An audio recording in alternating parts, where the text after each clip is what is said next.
Okey, baik.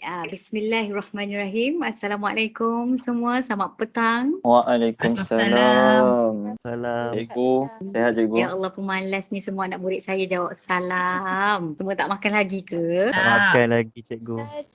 Makan, okey. cikgu. Macam tu cikgu buat kelas 15 minit je. Hari tu saya ada ajar subjek sains. Saya kata sains tu membuktikan kewujudan roh. Semua ingat ke tak ingat? Ingat. Surah apa cikgu? Okey, ingat saya nak uji hari ni. Tapi sebelum tu saya buka dulu mukadimah ni macam mana. Maksud roh tu apa? Lepas tu saya nak tanya seorang-seorang. Boleh? Boleh cikgu. Okey, sedia ahli falsafah semua. Jadi roh tu saya dah jelaskan minggu lepas. Roh tu menurut kamu Dewan Bahasa dan Pustaka, satu roh ataupun entiti yang dihembuskan oleh Allah SWT ke dalam badan manusia. Ada orang memahami roh tu sebagai semangat dan jiwa. Dan dalam bahasa Inggeris, it is called as apa semua? Spirit dan soul.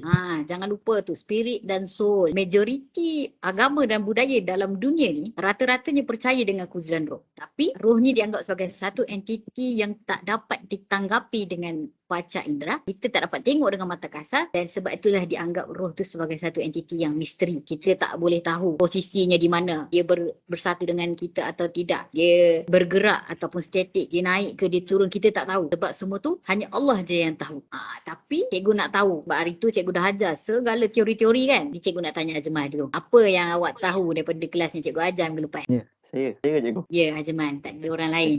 Okey, saya cakap apa yang saya ingat je lah cikgu. Boleh. Dalam bahasa mudah dah cikgu, kita tahu bahawa roh ini sesuatu yang menghidupkan tubuh badan, perasaan, akal dan juga fikiran manusia. Sebahagian ajaran dia menganggap roh ini wujud dalam makhluk-makhluk tertentu. Contohnya dalam ajaran agama ada sebahagian ajaran agama ada yang percaya dengan hari kebangkitan, roh ini dianggap kekal selepas mati. Sebaliknya ajaran agama yang mengingkari kewujudan roh ni. Ada satu teori dari Plato, dia menyatakan bahawa roh manusia ni dia suatu entiti, bukan material, iaitu non-material entity. Roh ini dia mampu terpisah daripada tubuh badan manusia. Roh ni juga wujud sejak sebelum kelahiran. Dia akan terus kekal dan bersifat abadi. Menurut Plato ni, roh dia mempengaruhi karakter seseorang di samping elemen-elemen lain seperti akal, emosi dan juga nafsu. Ada satu lagi teori dari falsafah Scientology,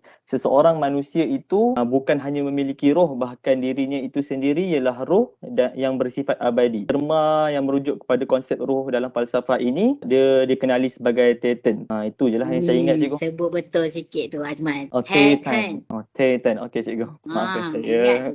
Bagus. Dua teori yang Ajmal bawa, Plato dengan Scientology. Bagus. Terusnya cikgu nak yang gadis-gadis pula. Hana, apa yang kamu boleh kongsikan dengan rakan-rakan sekelas kamu? Okey, yang berkaitan kalau hujah dalam sains kan cikgu, apa yang saya ingat lah cikgu kata hari tu, kalau Hawking ni dia meyakini bahawa sains ni dia boleh menjawab pelbagai persoalan. Okay, tapi kalau menurut pada perspektif Islam, sains ni tak dapat menjawab lah sebab sains ni yang mana kita tahu dia berpandu kepada akal dan juga panca indera manusia, dan juga akal dan panca indera ni juga dia adalah terbatas. Okey, secara umumnya yang kita boleh tahu dalam dunia perubatan, diorang ni tak terbiasa dengan istilah kewujudan roh disebabkan diorang mengatakan bahawa kehidupan ni adalah semata-mata disebabkan oleh tindak balas biokimia dalam sel hidup manusia. Jadi sel hidup ni dia tersusun daripada pelbagai biomolekul yang kompleks yang pada asasnya mana kita tahu dia adalah tidak bernyawa. Tindak balas biokimia ni dikenali sebagai fisiologi. Jika berlaku terdapat gangguan dalam hemostatisme, maka individu tersebut dipanggil sebagai sakit, dan juga jika berlakunya kegagalan dalam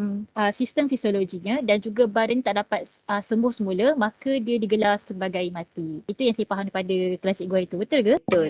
Cikgu bangga dengan awak sebab awak ingat semua istilah yang cikgu sebut. Haris tu mengantuk sangat tu. Hebat dah cikgu. Haris dengar tak Ana cakap apa tu? Dengar. Terpegun. Cikgu tanya lagi sekali ni. Okay, kalau macam tu Haris last sekali sebab cikgu nak dengar Mila dulu. Mila, apa yang awak boleh kongsikan dengan rakan-rakan awak? Okey, yang saya ingat yang cikgu pernah ajar ada satu ni pendapat ideologi falsafah tentang roh. Yang cikgu ajar ada dua, iaitu daripada segi falsafah materialism dengan dualism. Okey, kalau menurut ahli falsafah materialism ni, roh ni tak wujud sebab golongan ini dia percaya tentang perkara yang bersifat ada, yang macam zahir pada pandangan mata lah, ada dekat depan mata kita. Lepas tu roh ni kan dia tak ada realiti, maksudnya dia tak ada fizikal. Dia tak ada fizikal tersendiri, jadi dia kena atom kepada jasad manusia, iaitu otak. Lepas tu yang wujud hanyalah fungsi otak dan kesatuan sistem organ tubuh. Ahli falsafah materialism ni dia cakap yang roh ni adalah kombinasi ataupun susunan atom otak yang bersifat material. Okey, kalau dari sudut pandang dualism pula, tokoh-tokoh falsafah dualism ni dia yakin yang roh ni akan kekal abadi walaupun setelah kematian ataupun kehancuran jasad. Yang mereka ni juga percaya yang jasad dengan roh ni adalah dua perkara yang berbeza. Antaranya tokoh-tokoh falsafah dualism ni macam Plato, Ibn Sina dengan Aquinas. Plato dengan Ibn Sina ni dia percaya yang roh akan terima ganjaran ataupun balasan untuk kehidupan selepas kematian. Thomas Aquinas ni pula dia percaya yang kewujudan roh ni bersifat menetap dan kekal pada jasad. Roh ni bukan dia menempel pada jasad. Itu je lah cikgu yang saya ingat pasal ideologi falsafah. Mila dah boleh jadi ahli falsafah. Terima kasih kongsiannya, banyak juga yang awak kongsi.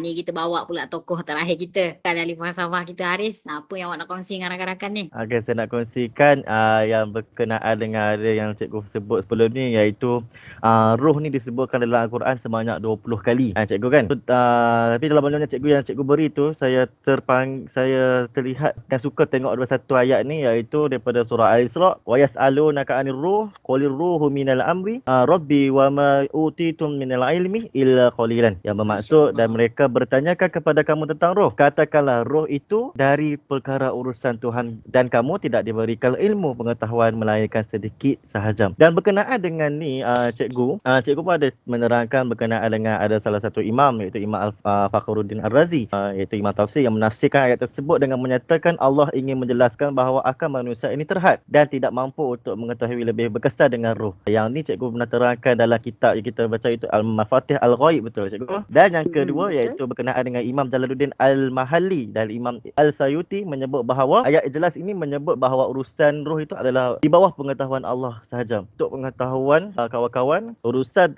perbincangan berkenaan dengan roh ini, kita tidak boleh berbincang dengan lebih mendalam, melainkan perbincangan tersebut perlulah dilandaskan ataupun bertapakkan dengan Al-Quran dan juga Al-Sunnah. Sebab apa? Sebab kalau kita berbincang tidak berlandaskan dengan Al-Quran dan Al-Sunnah, perbincangan yang gorib ni, dia akan di hujung dia takut menimbulkan kesyirikan kepada Allah. Kalau kita nak berbincang dalam perkara-perkara yang ghaib, iaitu seperti roh, kenalah berlandaskan dengan nas, iaitu Al-Quran dan juga hadis Nabi sallallahu alaihi wasallam. Itu saja cikgu daripada saya. Terima kasih Haris.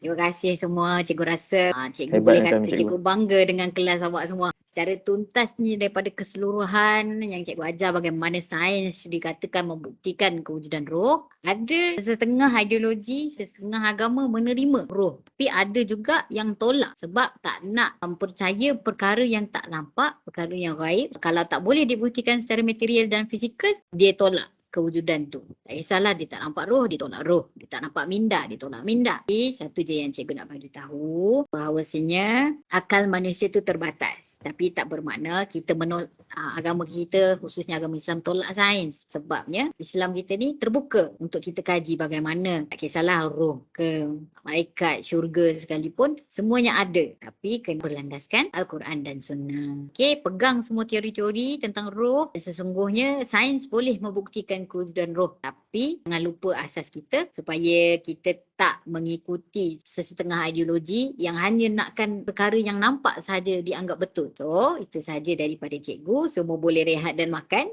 Kita berjumpa lagi untuk kuis di minggu hadapan.